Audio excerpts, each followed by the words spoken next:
አብ ወልድ ወመንፈስ ቅዱስ አሐዱ አምላክ አሜን። ትባረክ እግዚአብሔር አምላከ አበዊነ ዘአብጽሐነ እስከዛቲ ሰዓት። አባቶቻችን የቅዱሳን አምላክ የእኛም አምላክ ኃጢአታችንን በደላችንን ሳያይ ሳይመለከት እድሜ ለንስሐ ሰጥቶ እንድናመሰግነው ቃሉ እንድንሰማ የፈቀደልን አምላካችን መድኃኒታችን ኢየሱስ ክርስቶስ ስሙ ለዘላለም የተመሰገነ ይሁን። እናታችን ድንግል ማርያም ስሟ ለዘላለም የተመሰገነ ይሁን። ቅዱሳን መላእክት፣ ቅዱሳን ጻድቃን፣ ሰማዕታት እግዚአብሔር ያከበራቸው ቅዱሳን ስማቸው የተመሰገነ የተከበረ ይሁን።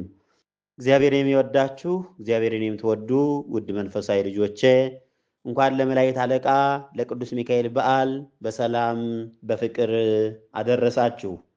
ታላቁ መልአክ ቅዱስ ሚካኤል በሕይወታችሁ ይደረስላችሁ። ታላቁ መልአክ ቅዱስ ሚካኤል ሕይወታችሁን ሁሉ ይባርክላችሁ። ታላቁ መልአክ ቅዱስ ሚካኤል ሀገራችንን ሰላም አድርጎ የሰው ልጆችን ሁሉ ያዘኑትን ሁሉ አረጋግቶ ደግ መልአክ ነውና ሁላችን እንዲህ ሳይለያይ የዛሬ ዓመት በሰላም ያድርሰን። ቅዱሳን መላእክት ድርሻቸው የእኛን የሰው ልጆችን ጸሎት፣ ልመና፣ መልካም ስራ ወደ እግዚአብሔር ማድረስ ነው። ኦርቶዶክሳውያን የእግዚአብሔርን ቸርነት ደግሞ ወደኛ ወደ ሰው ልጆች ማምጣት ነው። የሰው ልጅ የሚኖረው በእግዚአብሔር ቸርነት ነውና እኔና እናንተ የምንኖረው በእግዚአብሔር ቸርነት በእናታችን በድንግል ማርያም እናትነት ጥበቃ፣ በቅዱሳን መላእክት ጥበቃ፣ በቅዱሳን ቃል ኪዳን በነሱ በተሰጣቸው ቃል ኪዳንና በእግዚአብሔር ቸርነት ነው የምንኖረው ኦርቶዶክሳውያን እንጂ በስራችን አይደለም። በስራችንማ እንዴት ልንኖር እንችላለን? ኃጢአታችን እኮ በዝቷል፣ በደላችን እኮ በዝቷል፣ ተንኮላችን እኮ በዝቷል፣ እስከ ጥግ ደርሷን እኮ ኦርቶዶክሳውያን። ታዲያ እኔና እናንተ የሰው ልጆች የምንኖረው በእግዚአብሔር ቸርነት ነው። እሱ ቸር አምላክ ነው። መከራ እንዳይገጥመን፣ ቅስፈት እንዳይገጥመን፣ ያለ ዕድሜያችን እንዳንሞት ቅዱሳን መላእክት ዘወትር ይጠብቁናል፣ ከመከራ ይታደጉናል። ኦርቶዶክሳውያን እግዚአብሔርን የያዘ ክርስቲያን ሁሌም የእግዚአብሔር ቸርነት አይለየውም። እግዚአብሔርን የያዘ ክርስቲያን፣ በእግዚአብሔር ጥላ ውስጥ የሚኖር ክርስቲያን ሁሌም የእግዚአብሔር ቸርነቱ በሱ ላይ ሰፎ ይኖራል ማለት ነው። ስለዚህ ታላቁ መልአክ ቅዱስ ሚካኤል ደግ መልአክ ነውና ለኛ ለሰው ልጆች ዘወትር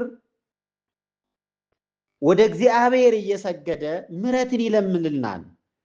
ከእግዚአብሔር ምሕረትን ያመጣልናል። ወደ እግዚአብሔር ተንበርክኮ እየለመነ ለሰው ልጆች ሁሉ ምሕረትን ይለምናል። ኦርቶዶክሳውያን ተውሆ ምሕረት ለሚካኤል፣ ምሕረት የተሰጠው ለቅዱስ ሚካኤል ነው። ኦርቶዶክሳውያን ዛሬ እስቲ ቆም ብለን እናስበው። ዛሬ ፍቅር ምድር ላይ ጠፍታ አንዱ በአንዱ ላይ እየተነሳ አንዱ በአንዱ ላይ ክፉ ስም እያወጣ ዓለም አንዱ በአንዱ ላይ ጦርነት፣ አንዱ በአንዱ ላይ መከራ፣ አንዱ በአንዱ ላይ መከራ፣ ቅስፈት ዛሬ የምንሰማው እኮ ነው። ኦርቶዶክሳውያን ልብ ብለን እናስተውል። ጊዜው አልቋል። ብዙ አትጨነቁ። የምንጸልይበት ጊዜ ነው። አሁን ንስሐ የምንገባበት ጊዜ ነው። አሁን ኦርቶዶክሳውያን እኔ አንዳንዴ ቁጭ ብዬ ሳስበው ወዴት እየሄድን እንደሆነ ራሱ ግራ ይገበኛል። አንዳንዶች ጭልጥ ብለው በኃጢአት ተወስደዋል። በእውነት እግዚአብሔር እድሜ ስለሰጣቸው ጊዜ ስለሰጣቸው እግዚአብሔር የረሳቸው መስሏቸዋል። አይደለም። እግዚአብሔር እኮ እድሜ የሚሰጠን ለንስሐ ነው። እግዚአብሔር እኮ ጊዜ አመቻችቶ የሚሰጠን ለንስሐ እኮ ነው ኦርቶዶክሳውያን። ስለዚህ እንጸልይ። ቅዱስ ኤፍሬም ሶርያዊ እንዲህ አለን።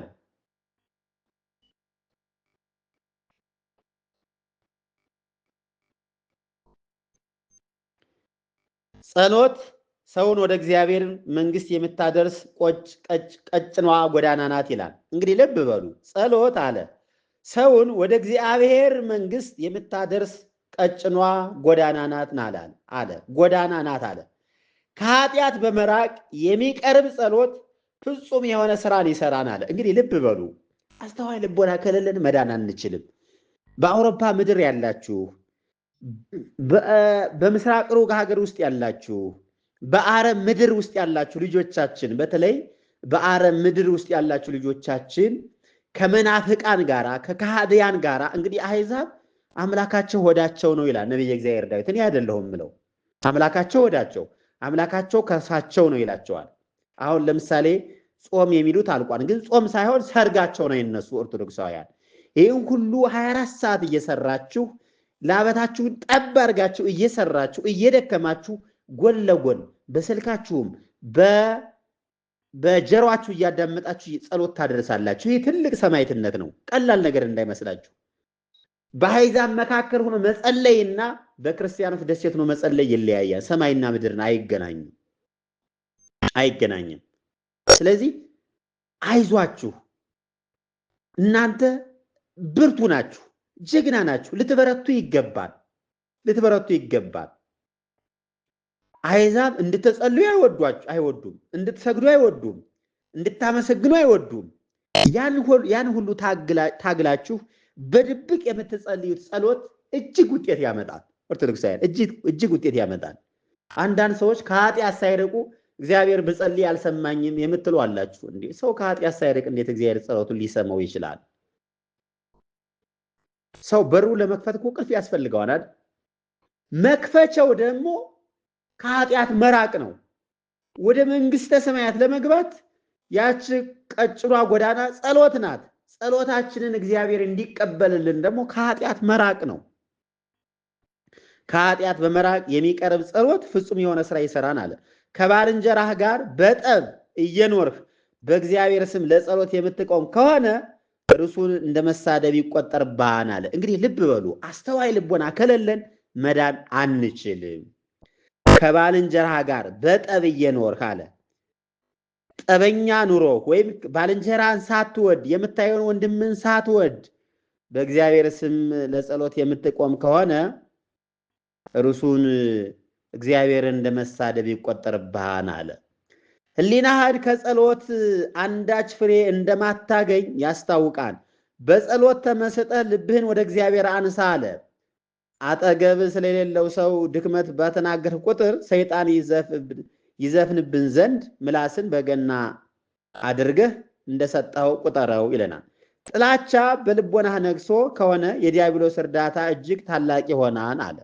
ኦርቶዶክሳውያን ስንጸልይ ከኃጢአት በመራቅ ስንጸልይ ከቂም በመራቅ ስንጸልይ ንስሐ በመግባት ነው። ይህ ሁሉ ከሆነ እግዚአብሔር ጸሎታችንን ይሰማናል። ይህ ሁሉ ከሆነ እግዚአብሔር ዓለም እየተተራመሰ አይደል? ዛሬ ዓለም የሚተራመስ አንዱ በአንዱ ላይ ጦርነት፣ አንዱ አንዱን የሚገድል ለምንድን ነው ብለን ቆም ብለን እናስብ። በእኔ ኃጢአት ነው እንበል እስኪ። መልካም ሰው ራሱን በመውቀስ ነው መጀመሪያ ያለበት። በእኔ ኃጢአት ነው እንበል። እኔ እኮ በድያለሁ፣ እኔ እኮ አጥፍቻለሁ፣ ግን እግዚአብሔር ሆይ በፊትህ መቆም የሚገባኝ ሰው አልነበርኩም፣ ነገር ግን በቸርነት ቆሜያለሁ እንበል። ነገር ግን በቸርነት እስከ ዛሬ አኑረኸኛል፣ ነገር ግን በቸርነት እስካሁን መግበኸኛል፣ ነገር ግን እስካሁን በፍቅርህ በቸርነትህ በይቅርታ አቁመኸኛል አኑረኸኛል በማለት የእግዚአብሔርን ቸርነት በማድረግ እንጸልይ። እንዲህ ሲሆን ጸሎታችን ውጤት ያመጣል። ለዚህ ነው ቅዱስ ኤፍሬም ሲመክረን ጸሎት ሰውን ወደ እግዚአብሔር መንግሥት የምታደርስ ቀጭኗ ጎዳና ናት አለ። ግን ከመጸለይ በፊት ወንድሜ ሆይ ራስህን ጠይቅ እስቲ። ንስሐ ገብተሃል? ባልንጀራህን ትወዳለህ? የተራበውን ታበላለህ? የተጠማውን ታጠጣለህ? የተቸገረውን ታለብዛለህ? እኔ አይደለሁም የምል ቃሉ ነው የሚለን። ኦርቶዶክሳውያን ይህ የምታደርግ ከሆነ ጸሎት ውጤት ያመጣል አለ። ወንድምህ በኃጢአት ቢወድቅ አትደሰት አለ። አትደሰት። በኃጢአት ቢወድቅ እንኳ ወንድሜ ሆይ አይዞ ብለህ የእግዚአብሔርን የምሕረት ጎዳና አሳየው ይላል። አሳየው።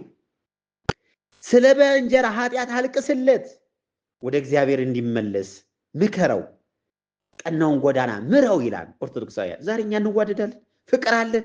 እኔ አባታችን ምንድን ነው የሚያስቀነዎት በሉኝማ። በዚህ ዓለም ላይ የሚያስቀናኝ የመጀመሪያ በሚሰጥ ሰው እቀናለሁ። በእውነት እኔ መነኩሴ ስለሆንሁ ነው እንጂ መነኩሴ ባልሆን ነግጄ ከማገኛት ላይ ደግሞ አስራቴን በኩራቴን ባወጣ ደስ ይለኛል።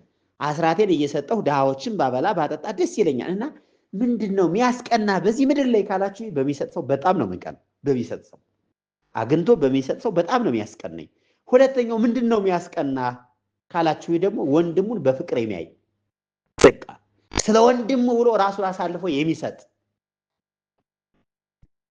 ስለ ወንድሙ ብሎ ዋጋ የሚከፍል ስለ መንፈሳዊቷ እህቷ ብላ ዋጋ የምትከፍል ክርስቲያን ሴት አለች ዛሬ? በእውነት ስለ ወንድሙ ብሎ ዋጋ የሚከፍል ክርስቲያን አለ ዛሬ? ኦርቶዶክሳውያን ዛሬ እኮ እኛ ዝም ብለን ነው ወደ ቤተክርስቲያን የምንመላለሰው። ልጆች በእውነት እግዚአብሔርማ ይቅር ባይ እኮ ነው።